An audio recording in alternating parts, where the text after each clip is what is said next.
주님께서 여러분과 함께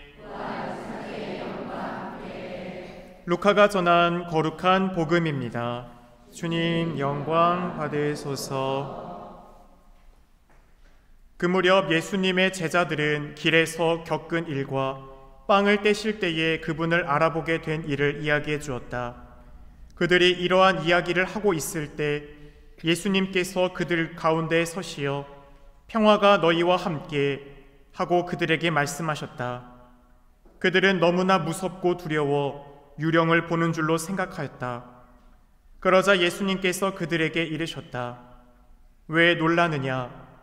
어찌하여 너희 마음에 여러 가지 의혹이 있느냐? 내 손과 내 발을 보아라.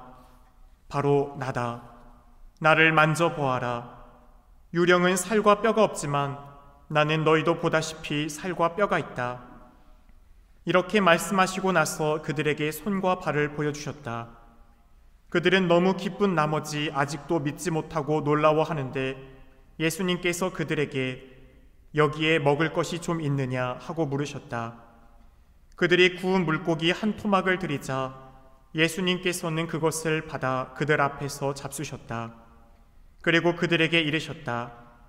내가 전에 너희와 함께 있을 때에 말한 것처럼 나에 관하여 모세의 율법과 예언서와 시편에 기록된 모든 것이 다 이루어져야 한다. 그때 예수님께서는 그들의 마음을 여시어 성경을 깨닫게 해주셨다. 이어서 그들에게 이르셨다. 성경에 기록된 대로 그리스도는 고난을 겪고 사흘 만에 죽은 이들 가운데에서 다시 살아나야 한다. 그리고 예루살렘에서부터 시작하여 죄의 용서를 위한 회개가 그의 이름으로 모든 민족들에게 선포되어야 한다. 너희는 이 일의 증인이다.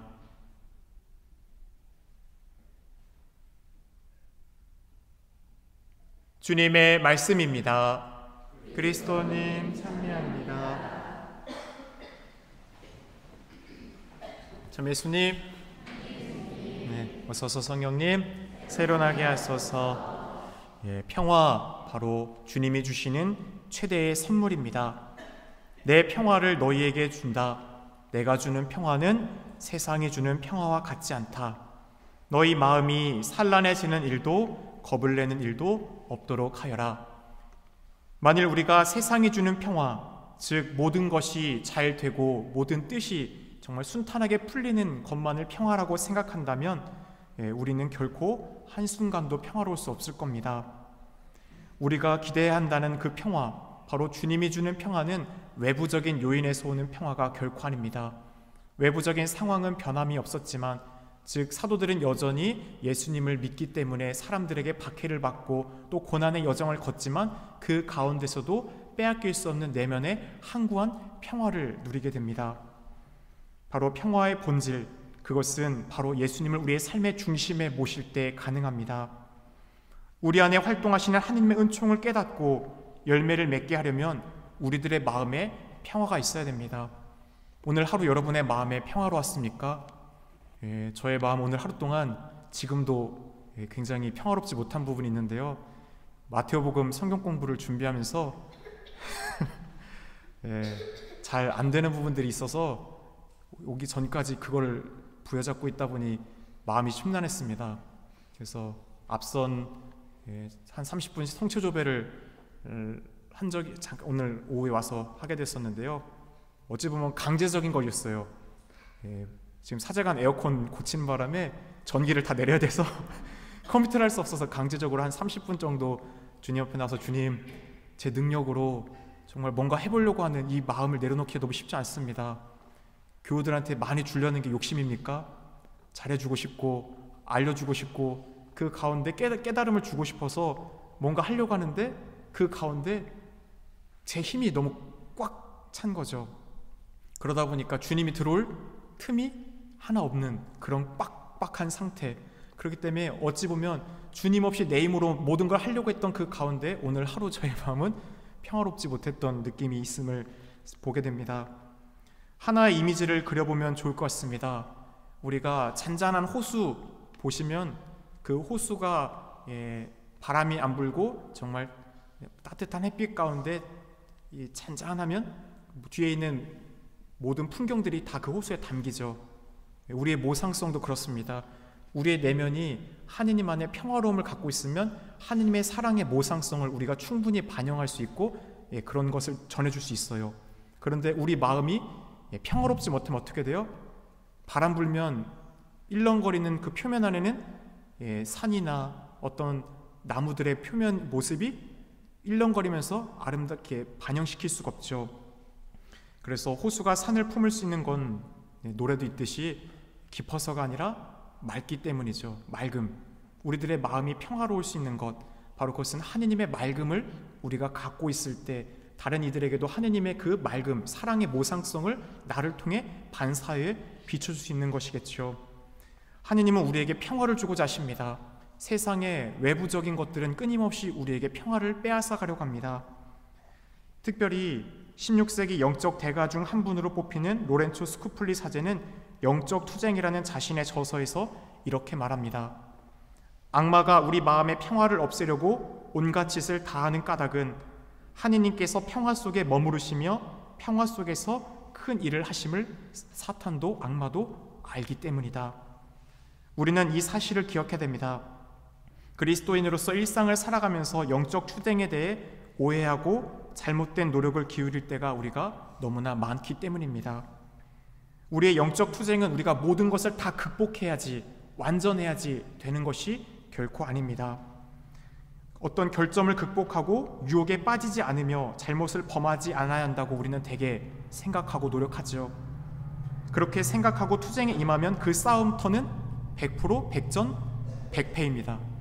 우리는 결코 악과의 싸움에서 완벽하게 한 번도 무오류, 무결점 다 이길 수가 없어요. 우리보다 영적으로 사탄은 더 뛰어난 능력들을 갖고 있죠. 우리 가운데 누가 유혹에 빠지지 않을 거라고 장담할 수 있겠습니까? 따라서 하느님께서도 우리에게 이것을 요구하는 것이 결코 아닙니다.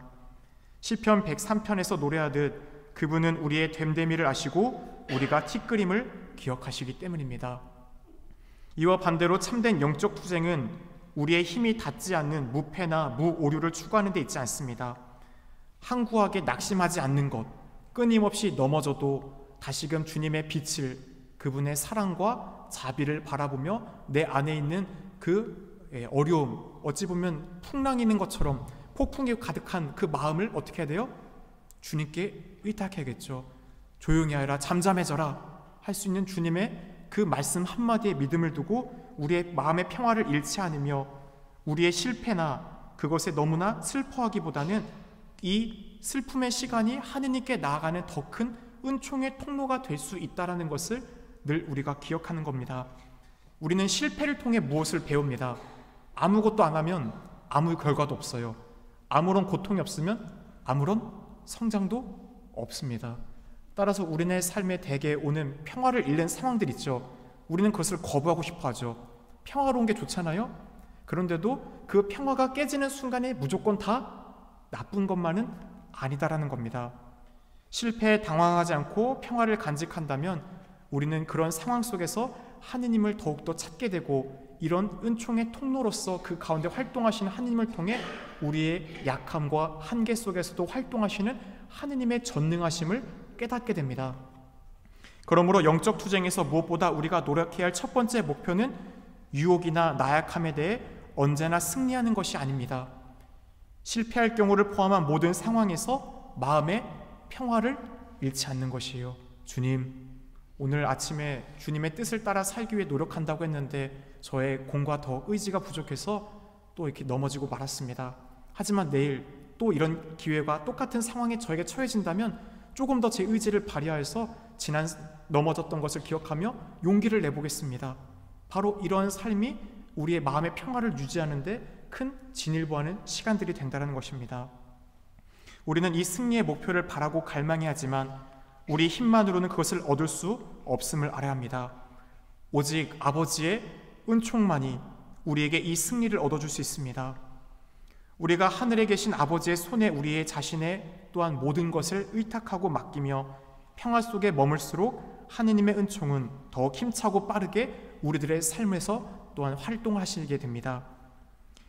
사람이 하느님한테 멀리 있거나 의지가 전적으로 하느님을 향하고 있지 않을 때는 깊이 평화를 누릴 수가 없습니다. 그렇게 아우구스티노 성인은 이런 고백을 하셨죠. 주님, 당신 위에 우리를 내셨기에 우리 마음이 당신 안에 쉬기까지는 평화롭지 못합니다. 내적 평화의 필요 조건은 바로 하느님을 향한 우리의 의지입니다. 외적은 우리들의 상황 속에서도 주님을 끊임없이 가까이 내 삶의 중심에 모시려고 하는 그 가운데 외부적인 것은 변함이 없을 수 있겠지만 내면에서부터는 하느님과의 관계 안에서 그 평화는 빼앗길 수 없는 것입니다. 하느님을 모든 것 위에 사랑할 준비가 되어 있고 모든 상황에서 하느님의 뜻을 더 좋아하고 따르려는 사람의 한결같고 확고한 내적인 태도, 바로 그리스도인들이 중심으로 살아갈 모범이 그 자세입니다. 우리가 영적 투쟁에 졌을지라도 이러한 선한 의지를 끊임없이 지닌다면 주님께 용서를 청하고 실패해도 다시 일어나 모든 것을 하느님께서 더 큰 선으로 이끄심을 믿고 의탁한다면 우리는 평화로운 상태를 다시 맞이할 수 있습니다. 망설임이나 불완전함, 심지어 잘못과도 공존할 수 있는 선의는 완전함이나 완성된 성덕이 아니라 바로 하느님께 나아가는 넘어짐과 일어섬의 나날들 속에 점진적으로 성장해 간다라는 것을 잊지 마시기 바랍니다. 큰 일이나 작은 일이나 언제나 하느님께 우리의 자신을 의탁하며 부활 후 주님이 주시는 그 평화가 또 우리 마음속에 충만하기를 다시 한번 또 주님께 청하며 이 미사를 또 봉헌하면 좋겠습니다. 잠시 묵상하겠습니다.